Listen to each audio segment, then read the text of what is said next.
They can't describe what they do.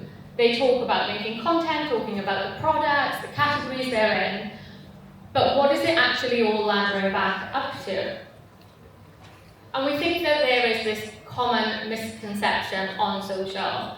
And you might think being successful on social is about getting loads of views on your content, going viral.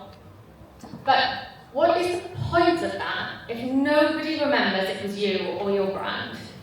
The point of marketing is to get into people's brains so that, like Ashley said earlier, when you are about to buy a drink, you decide that you do want to get a can of Coke or Pepsi or a new brand that you've seen. So everything we do should be brand building on social. And this is where I think most of us get it wrong.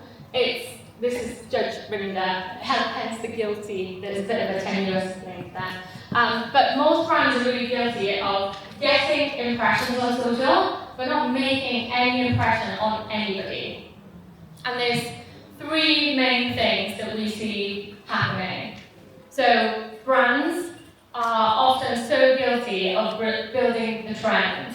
So I want everyone to think about the last trend that they saw on TikTok or something from last year that really stuck in their mind. Now, brands would have jumped on it, normal people would have jumped on it, content creators would have created content to this. Can you remember any of those brands, any of those creators, or do you just remember the original brand itself? You might remember that original creator that made it. I don't know if this was big everywhere else, but something for me sticks in my head is like Cucumber Guy. I don't know who he is, I just know he made loads of cucumber-based products, and loads of brands ended up doing that too.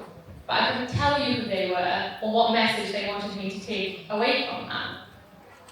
Then number two is, we are all fueling the platforms and feeding them. We know that TikTok, YouTube, Facebook, Instagram, everyone needs us all to create content on their platforms.